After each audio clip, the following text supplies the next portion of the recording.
live, but it always takes a minute. All right, should be live by now. Okay, usually I do a live every Sunday at 5. Live at 5. But today, well, electricity's low and there's not much sun. I'm just gonna do it now. It's only like 3:40 or whatever.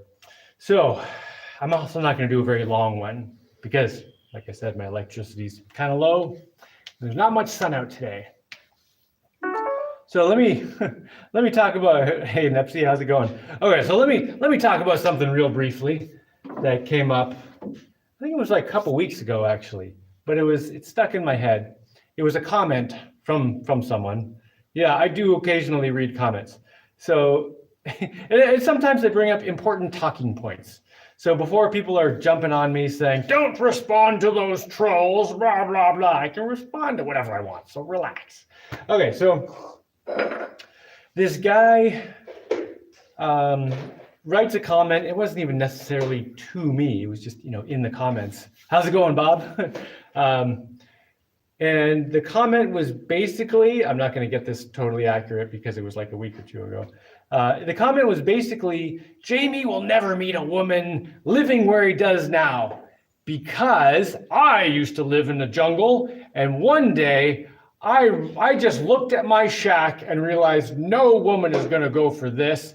She's going to want something more, and I left. And I'd been trying for years, and I left and went to the city, and now I have a girlfriend, and I'm happy.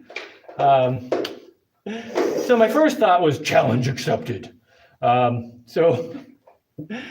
Okay, first, all my kids everything to do with my kids happened after I moved off grid. So I've already done what he's saying is impossible, can't be done, blah, blah, blah. Second, I actually met someone about a week ago, and I'd say there's like a 70% chance that she's gonna move here and it's gonna work out. But I only met her a week ago, so anything could happen. But it's looking really good right now. Anyway, that's not why I wanted to talk about this comment. The reason I wanted to talk about this comment is because it fits a pattern of a lot of comments I get, which is basically, I tried to do something and failed, therefore you're gonna fail. And it doesn't make sense. And I get these kind of comments all the time. I don't mean to single out that particular one, because I get these all the time. Everything I build, everything I do, every video I make, there's always a few, at least a few. Sometimes there's a lot, depending on what's going on. But there'll be several like, oh, Jaimie, don't do what you're doing because I lost 2 fingers, so you're gonna lose 2 fingers. Or Jaimie, you're gonna fall off the roof because I fell off the roof. Or Jaimie, you can't build that because I tried to build that and it didn't work, so you can't do it either.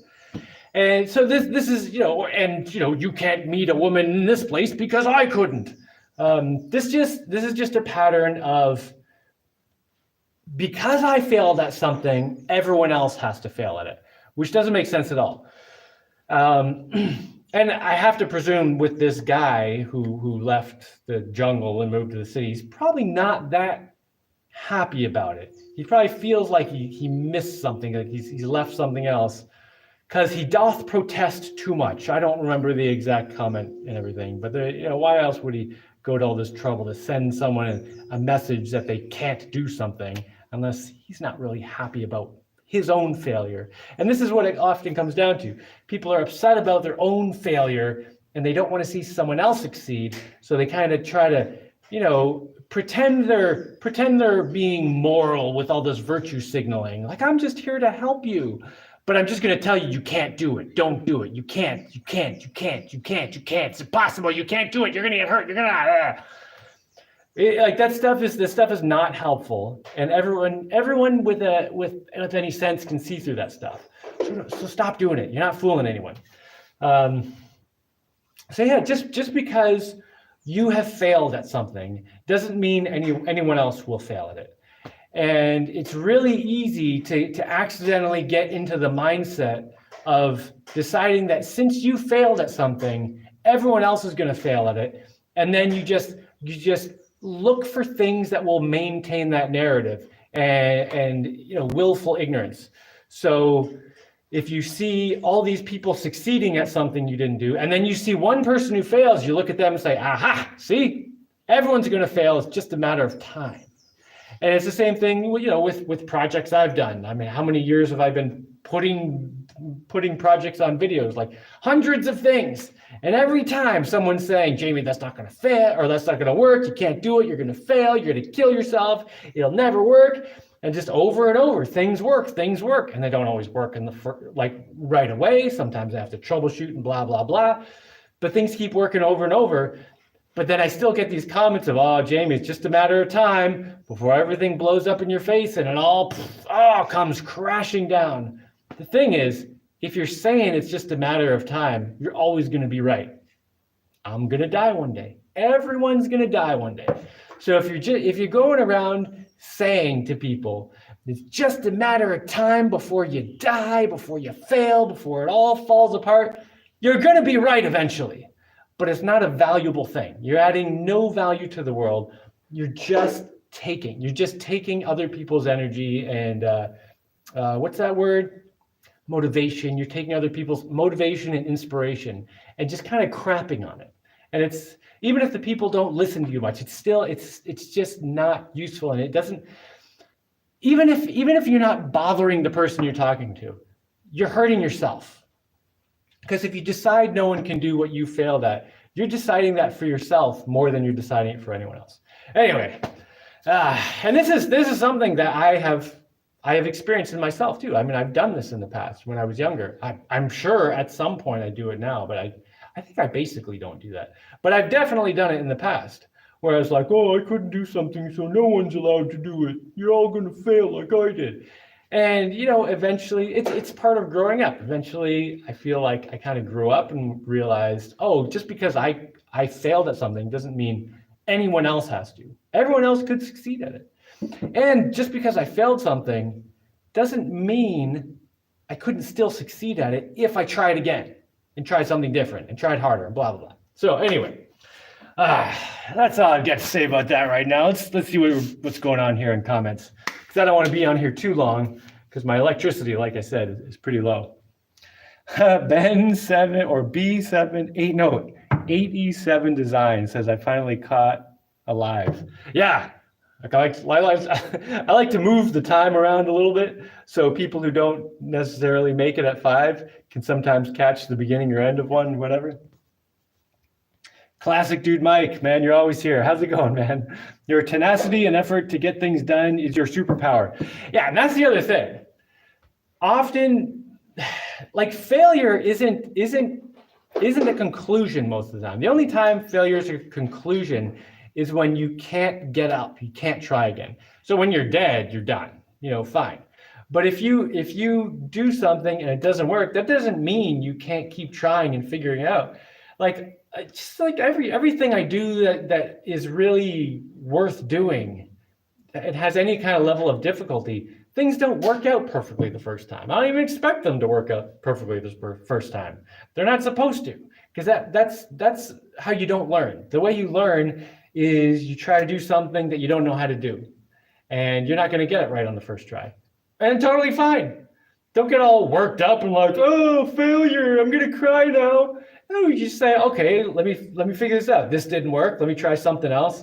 There's that whole story about Edison, and I don't know, but Edison is kind of a sketchy guy to me. But the story still sticks. The story still makes sense. Supposedly he tried all these different ways to make a light bulb, which I bet was somebody else, but whatever.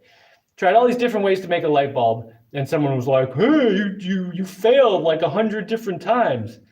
And he's like, no, I just figured out what doesn't work 100 different times. And then I eventually figured out what does work, partly based on the information of what doesn't work.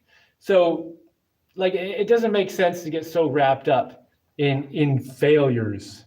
Like, it's just, I've made a video about this before. It's just mistakes or nothing. You just keep going. Like, learn from the mistake. One of the most useful things about a mistake is that you learn from it. And often it's really valuable to make a mistake. Often, if you make a mistake, you end up getting some piece of information that you wouldn't get if you had a smooth ride there. And actually, that makes me think of another story it's in a cartoon. So we're not going to be too serious right now. But there's this cartoon called Dragon Ball, which I'm sure many people have heard about.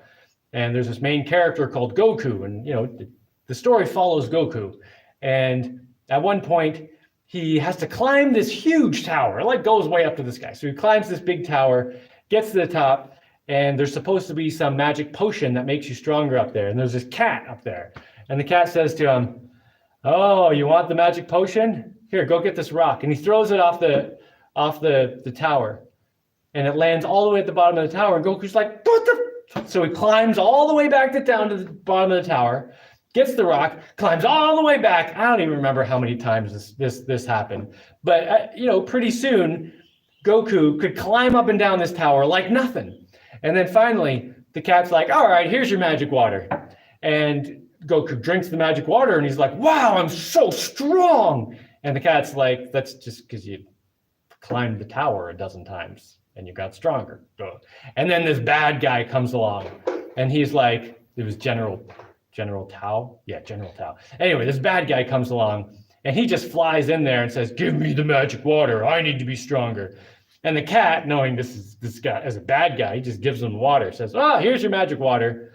And then he drinks it, and he's like, "Well, I guess I'm stronger." But he didn't get it because he didn't do all the stuff. His path was too easy. It was too direct. He got straight to the water, and the water wasn't the thing. The journey is more important. That's where you get most of your stuff. That's where you get all your learning, and you get so much from the journey. Hello, Jaimie and everybody from Wee Wee. Bob Carson. Those who can't get jealous when they run into someone who can. Yeah, there's a whole saying about that.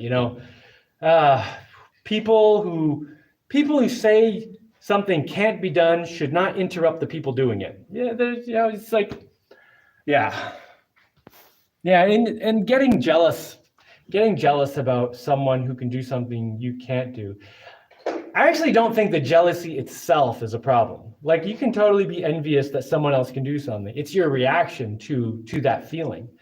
If your reaction to that feeling is to say, I hate them or whatever, it has some negative feeling, then that jealousy is of no value. You've taken a feeling that motivates you, and you've just turned it into negative value. But if you take that jealousy and you say, "Ooh, someone else can do it. I am jealous. Oh, I'm going to work harder to do that too." Then you get a positive effect of that. It gives you some motivation to work harder, right? So like all these things, like all these feelings people have, a lot of times people say like there are certain feelings that are negative and certain feelings that are positive, but and I wouldn't even say that's necessarily not true, but what's more important is just how you use them. Like anger is a big problem, right? Unless you use it right. If you let anger motivate you, get you going to do things, then it's a positive thing.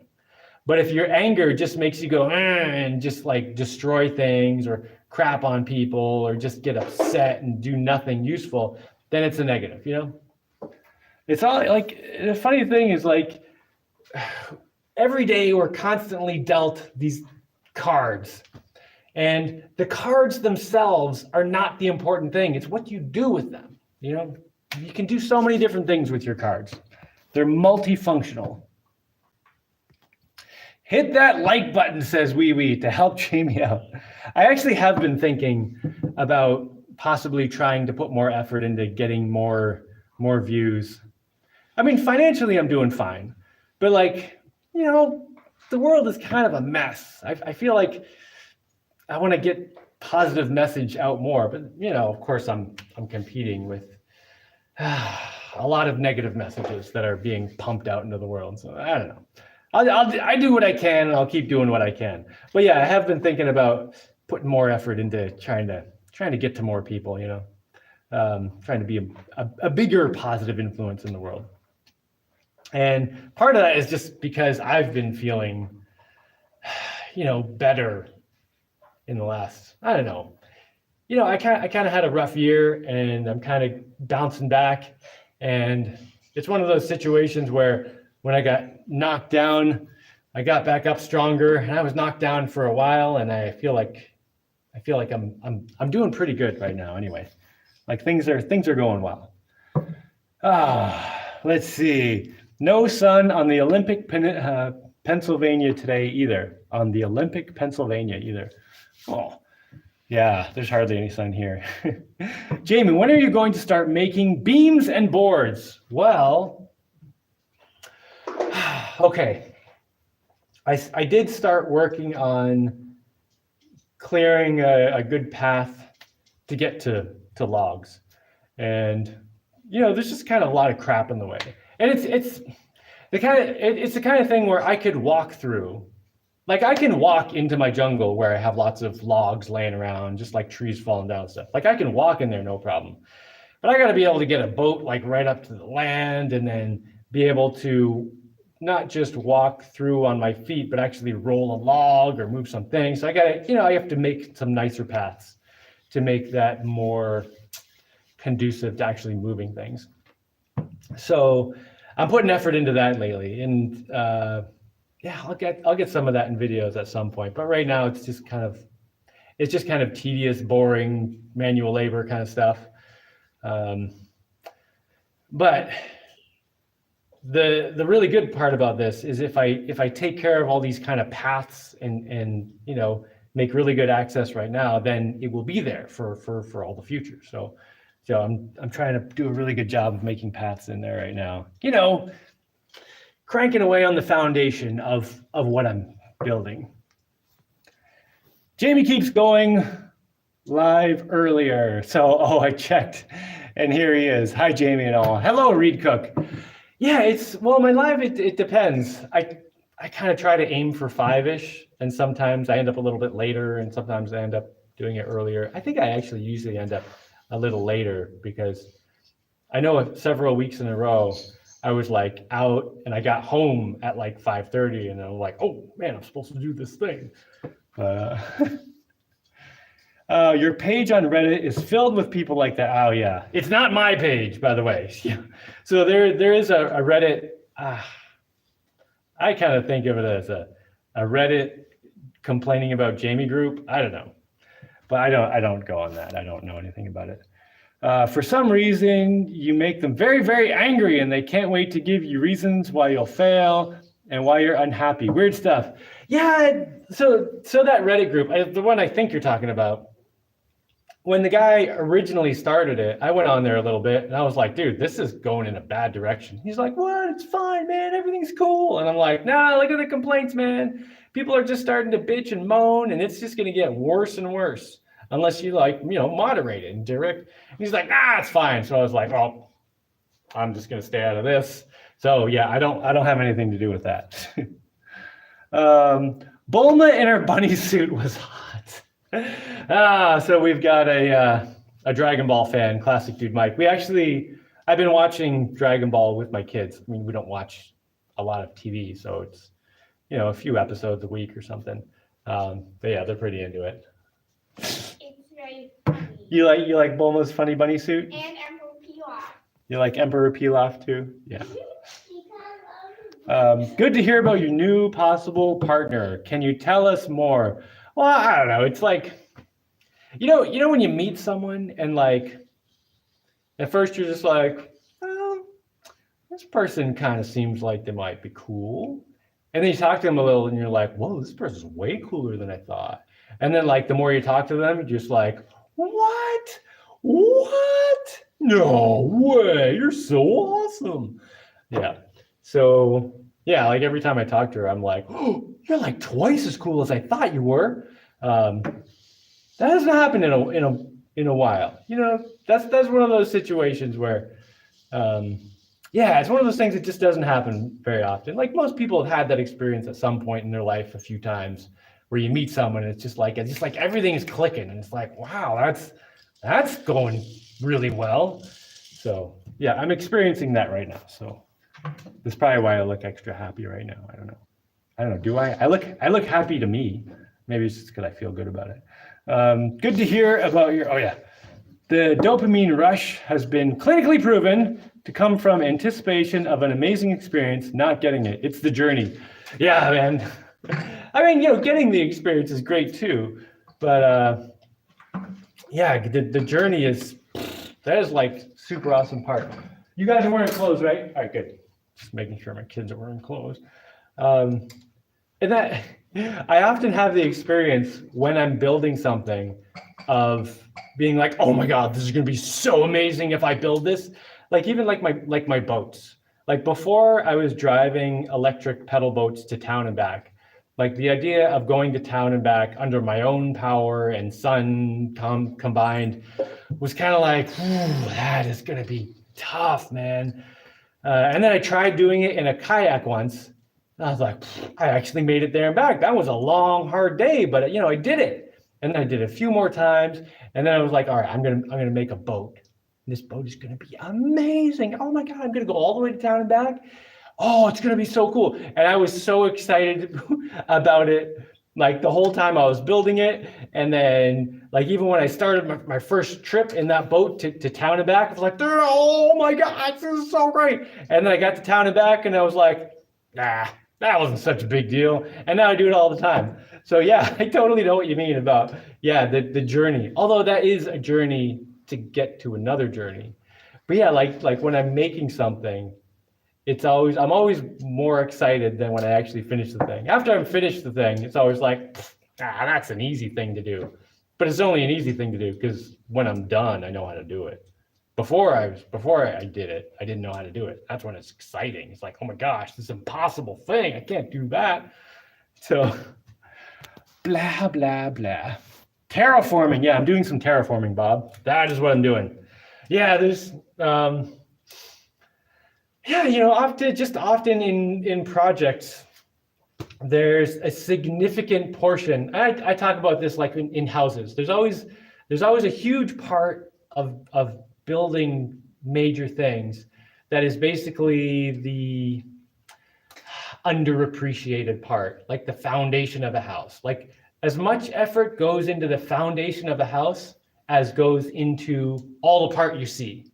But of course, people see the house and they're like, wow, what great windows, what great walls, what all this stuff. Oh, I love your roof and the layout. And it's like the only people who notice like the foundation are like people who've done it or people who are into like architecture or building. Those are the people who are like, well, that was some serious digging right there. And some concrete work. Ooh, man, that's a lot of work right there. But yeah, it's just really easy to ignore, all that just grunt work that goes into things before you get to the part that you really see, So I'm doing a lot of that lately. Could you tie up steel cable and move logs around on a pulley? Maybe. Well, I mean, kind of. That's one of those things that sounds a lot easier than it is, though. Because like, if I'm gonna have like 3,000 pounds of wood that I'm moving, to get it off the ground, that's gonna put an unbelievable amount of tension on that cable. Like the tension this way is gonna be amplified by, pulling, just because of math. So it's gonna have to be a serious cable attached to some serious stuff. And the thing is, then I can only move logs wherever the cable is. And if I'm going out to the jungle and I'm looking for trees that have fallen down, they're going to be peppered all over the place. So I need to be able to move logs basically anywhere. So I'm thinking like, what are they called? Those things, those hooky things that you use to move logs. Oh, PVs. Yeah, PVs. They're sort of like log ratchets or something like that. Maybe a cart with ratcheting wheels. I feel like that would be a really cool thing. Just a cart that will go forward but will not go backwards. So as long as you can yank it forward, even if you have to jerk it up a hill, it's not going to go backwards on you. Any progress you make, you're going to keep. I'm going to pick your nose, Carcania. I'm squishing your head. Right? There we go. Crunch, crushing your head.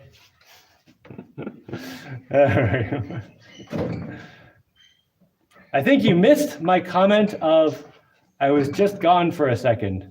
Oh no, did I miss a comment? Well, I apologize. Wait, where are you? Oh yeah, wait, where is it? My comments just move.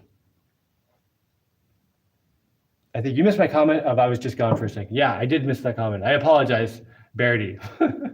Terraforming is a great way to leave a positive past for the future. I would like to see your trails. Yeah, I mean, I feel like one of the best ways to add value to the world in general is just to do things that are going to last. This is why I like building things in stone, masonry, all this concrete here. And yeah, any kind of landscaping you do to make some land grow more food or more useful in whatever way. It's something where you have to put a lot of work into it, but it lasts for a long time. So now when these little buggers have grandkids, they'll be able to enjoy that stuff, hopefully. Oh, you want me to crush your head too? Crushing your head, crushing your head. Crush my head. Where do you send your mind when working on the really tedious tasks? Where do I send my mind? It depends. Well, the way, what I usually do, like I definitely don't have a set rule for how hey, hold on. You guys gotta be quiet or you gotta go somewhere else? I'll throw down the law with these little kids. Okay, so when I'm doing like a really tedious task, like something that I know is going to take months, and it's just like hours and hours a day of just like endlessly the same thing over and over. Yeah, I don't have a specific way of doing it. It partly just depends on what's going on in my head. But I do have some kind of generalized ways I approach it. And one thing I do is once I've figured out that I can do it, like I'll do some kind of calculation, a rough calculation to say, okay, I can get this done in a month or a couple months or a year or whatever. And once I've done that calculation, I figure I can do it. Then I don't think about the whole thing anymore. I just focus on where I am and what I'm doing, because it can be really demoralizing to work hard for weeks and be like, oh, wow, I'm like 3% of the way done. Oh. So like, just think about where I am. I'm like, all right, I'm making progress. I'm just going. I'm not even making progress. I'm just doing the thing. And I'll really just kind of focus on what I'm doing. And the same thing happens like if I'm going running or exercising or something like that. Or if I'm doing as many push-ups in a row as I can. I'm not thinking about the last one. I'm just like, there's one, two. I'm just thinking about the one I'm on and just focus on that. That's probably the biggest thing that I do. Other than that, I'll just think about whatever. Like if it's something where I really don't need my brain much, like some kind of digging or something, I might think about future plans or building stuff.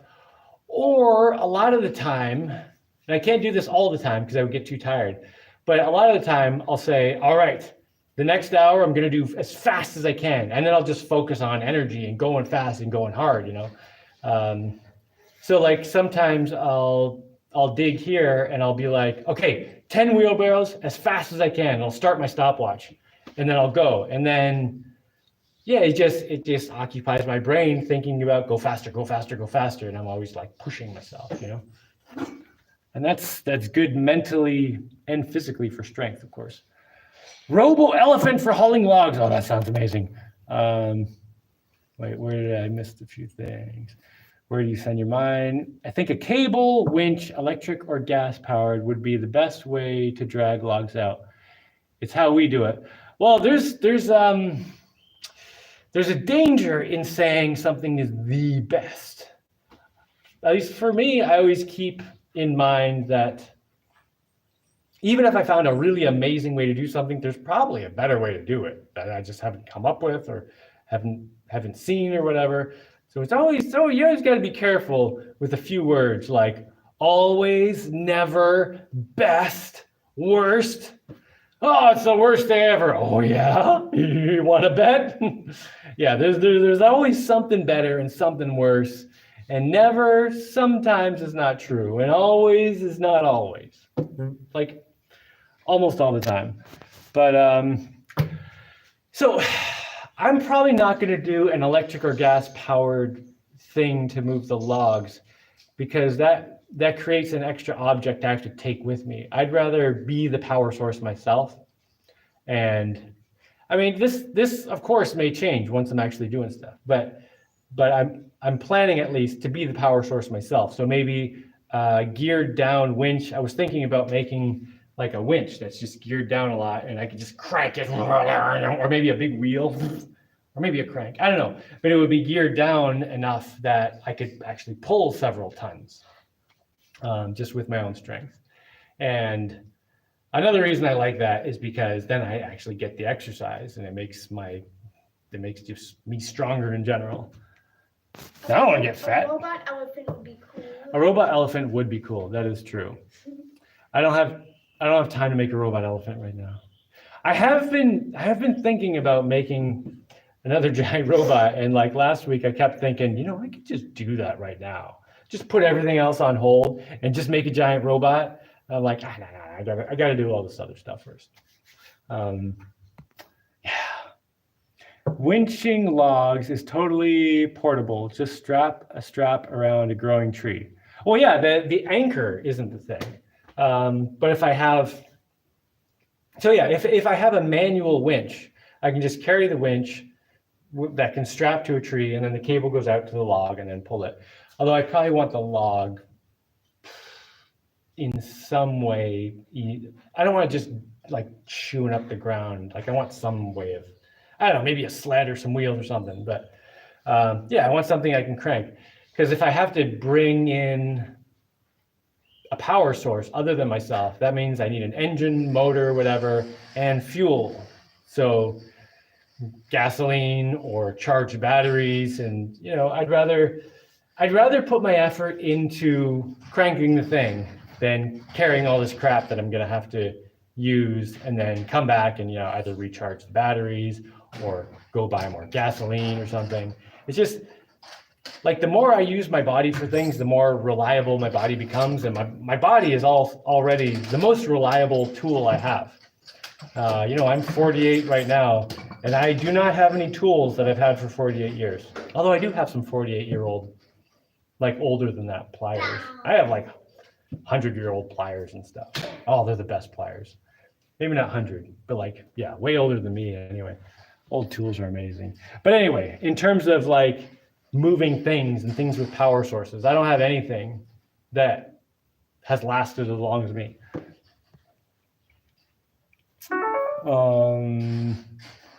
Let's see. Oh, I just got a message from someone. Oh, I know who that is.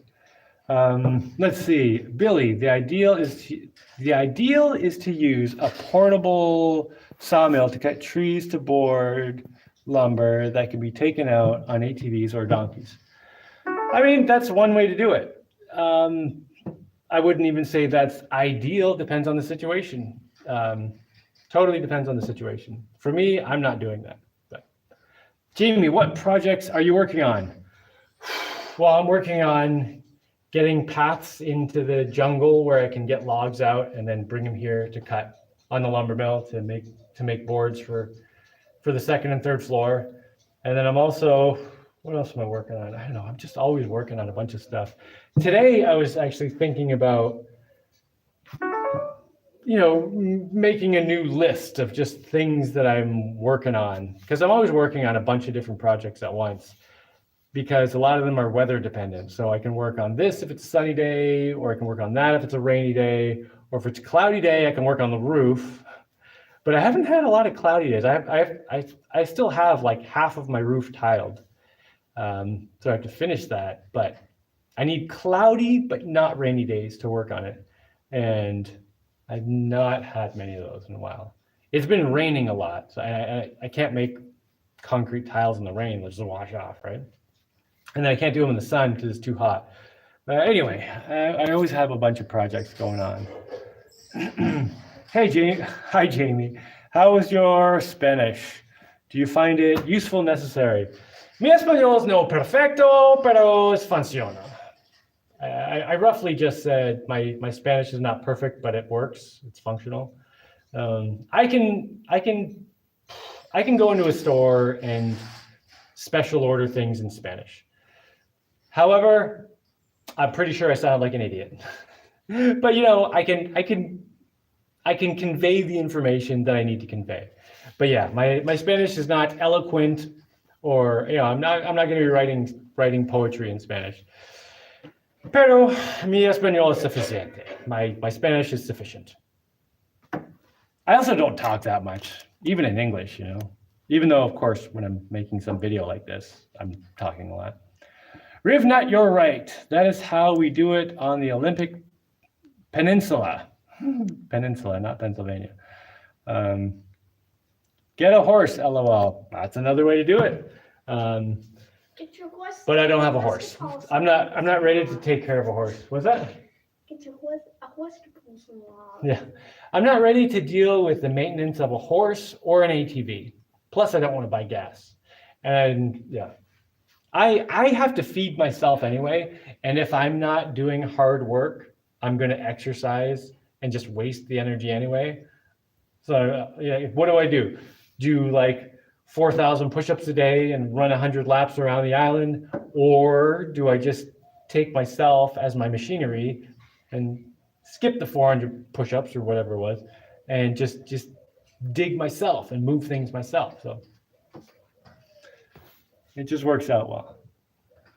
And of course, all that stuff depends on who you are too. Like I have a fairly high standard of physical fitness that I require myself to be above. But someone who doesn't care about that, maybe it would make more sense for them to just use a machine for something. So, it totally depends on the person, of course. Properly stacking and drying board cut lumber, whether it is cut to size or in situ or later in a mill, is so important if you want them to stay straight and not shrink after being used. Yeah, totally. Are you going to make big anchoring ground screws to make winching points? Probably not. I mean, I actually don't know how I'm going to move these logs yet. One way is winching, of course. And if I'm winching, maybe have the log on wheels or some kind of sled or something. But another way to do it would be to use PVs, which kind of like you lock them into the log and you can roll it, and then you can lock another one in and roll it. It's sort of like having two ratchet wrenches on the log and just so you can actually roll it. And one nice thing about that is that it flattens out your path. So if I'm cutting like 8-foot wide logs or 10-foot wide logs, I'm going to be like manicuring an 8 or 10-foot wide path. Like all the lumps are going to get squished down, and yeah, it's good. But yeah, there are different ways to do it. But if I am using a winch, I'm probably not going to attach into the ground because I'll be in the jungle. So there's going to be trees. Although that doesn't mean there's necessarily always going to be a tree. I might have to go through a spot where there's like no tree for a while, and there's just like little skinny trees or something. So I don't know. Maybe in that case I would take something that I could stick in the ground for certain circumstances. Or maybe I'll do a thing where it's like when there are trees around to attach to, I'll winch, and when there's no trees there, there'll also be less stuff in the way. Like if there's no trees to attach to, maybe there's just little trees or just grass. In that case, I can just roll the log. Of course, it depends on what's uphill and downhill. But I don't know. I'll figure it out as I go. Let's see. I just joined this video while you were talking about winches. One cool thing I learned was old rototillers have crazy low gearing, and the gearbox could totally work as a winch if you come across one. Ooh, I love gears. Oh my God, I love gears. A horse in your boat? I could put a horse in my boat, but I'm not ready to take care of a horse yet. I'm definitely not ready for a horse. Gotta go. Talk to you soon. Catch you later, Bear D2. How is everyone today? Mr. Landville, what's up, man? Let's see. Bob Carson is working on my beach trail today. Ooh, that's awesome. I have to go. Have a good week. Working on your beach trail. Nice. That sounds fun. I don't know what you're doing to it, but let me just check messages. All right, I'm at the end of messages right now, and I'm going to get off here in a few minutes because I don't want to use up all my electricity. Because I might need some later today. And in case anyone missed it, It's super cloudy today. I'm getting basically no solar power today. Just read a bit about crab farming. They keep them in small saltwater pens and fatten them. Really? Maybe I should get some crabs. I was thinking about raising lobsters too, because I've seen. Do you remember eating lobsters? No. When we lived in the Bahamas, this was before you were born, but you were there. You were like 1. You were 6 months old when we went to the Bahamas, so you weren't even 1. But when we were in the Bahamas, I caught lobsters a lot, and we ate them. And you loved them, even though you're just a little schmuck. Just use your big mecha spider to move the trees, duh. Lobster, yum yum, yeah. At some point, I definitely want to be growing some lobsters. And I've seen people around here growing them, basically just making like a fenced off area in, oh man, look at that. Oh, I got holes in my shirt. I'm gonna have to make a new shirt soon. Yeah, just making a fence in the water and putting a few lobsters in there and throwing some food in there once in a while or whatever, and they just hang out and get bigger, and then every once in a while you go and take one out. And just use plastic fencing so it doesn't rust or anything. I've also seen people do it with wood, just making like a wood fenced in thing, which doesn't last as long, but I'm sure it's better for the environment than a bunch of plastic. So lobster farming does not seem like a particularly difficult thing. And I should probably be doing that at some point. I don't know, it's gonna get up there on my priority list eventually. I mean, at some point I'm just gonna decide that I have to do it. Sell the old shirts on eBay. Would anyone buy this old shirt? Like it's like falling apart. Wait, this part here is because when I swim, because I always go swimming in my clothes because that's like how I clean them. Well, I mean, it's the pre-rinse. I just go swimming in my clothes, and at least it gets all the sweat and dirt out of them. But yeah, if I'm swimming, the pocket acts like a parachute, starts ripping the shirt. So pockets are not good in shirts when you're swimming. Let the kids do the lobster farming, maybe. That sounds like a great idea. You guys want to start a lobster farm?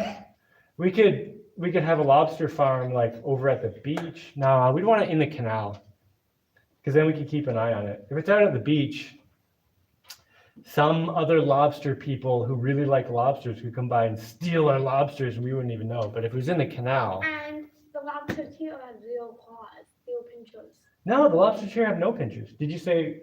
That's 0. No 0. pinchers. They have 0 pinchers. Yeah, the lobsters around here, the same ones they have in Florida and the Bahamas.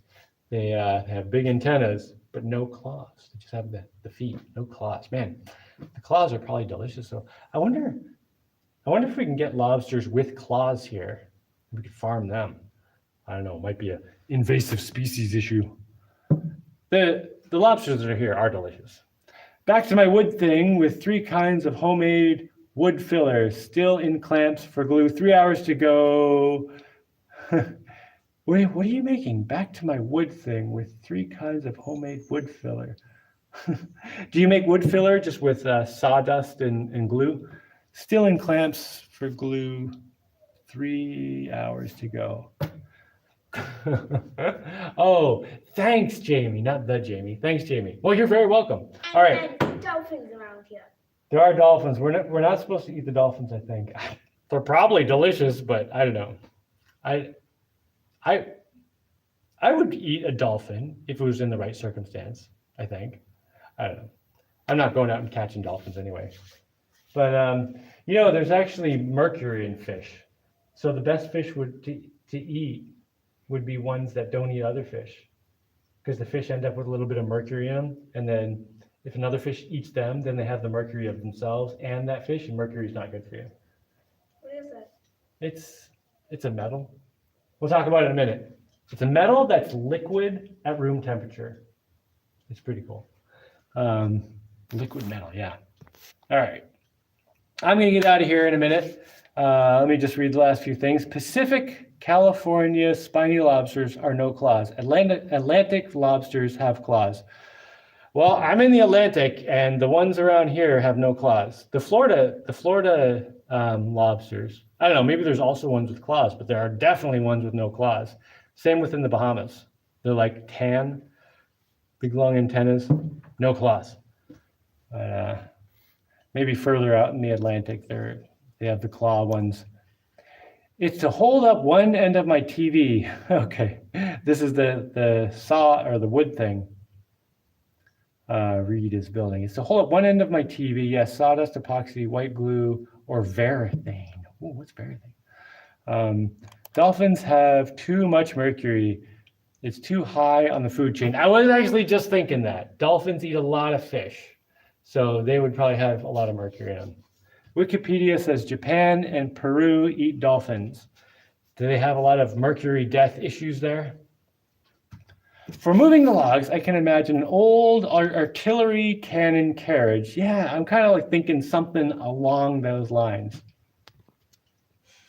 With two big wheels with a sling to pick up the end of the log and allow it to roll if pulled. Yeah, I'm kind of thinking about something like that, like two big wheels. A nice thing about wheels on something is, let me get a visual aid here. Okay, say this is a wheel and not a bowl. This has wheels. And it's sitting on the bottom, right? So it's in contact with the ground. Now, if you're just pushing your load, you have to push it at the same rate it's moving, right? However, if you pull on the top of the wheel, you're actually pulling twice as far as your thing is moving, so you need half as much force. So you can move something much more easily by grabbing, by grabbing the top of the wheel that it's on and moving the top of the wheel. It's like gearing down your load 2-to-1. That's actually how I moved the bulldozer up to the top of the hill there.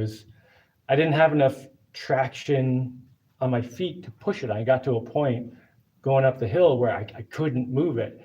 So I got up to where one of the wheels was and got around to the front and just started pulling on the top of the wheel, and then I could actually do it pretty easily because it was like half as difficult. I have to move twice as far, but it was half as much force was needed. So yeah, that is one cool way of getting around some of the difficulty. Another thing I've been thinking about is making a log moving cart where I can just set it into neutral and just push it along if I'm on flat ground, or if it starts getting kind of hard going, I can pull on the top of the wheel. But then if I'm going up a hill or something, I can have a thing that can engage a gear with a crank. So maybe I have to crank this 10 times to make the wheels do one revolution. It's like just a geared down crank, kind of like a bicycle, except the bicycle's geared up. Unless you put it in the lowest gear, for climbing up a hill or whatever. But yeah, just having a log moving cart with a really geared down crank. Thank you for chatting with us today. Let's see. Jamie's bull makes me think of using floating ball-like tires so they can float the logs too. Yeah, I'm gonna have to move the logs through the water, but that's a pretty easy part. So huge, lightweight wheels that you can stand inside to move them like a mouse. Yeah.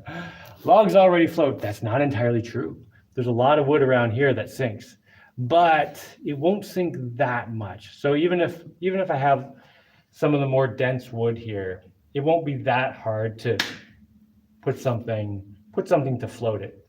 But my boat can also hold a lot of weight. You need a log arch. Yeah, a log arch. Good luck with the dating. Love to see a pedal boat for two. I actually have a pedal boat for two. I've had a pedal boat for two for years, but it's almost always me in it. Okay, keep posting videos for us, Jaimie. I will do my best. And right now, I'm not going to post anything tonight because electricity is low and the light is also very low. It's a very cloudy day. It was pretty cloudy yesterday too. So I'm going to get out of here. And I hope everyone is having an excellent day. And if at first you don't succeed, just try it again, man. Figure something out. Learn something. Try some new stuff.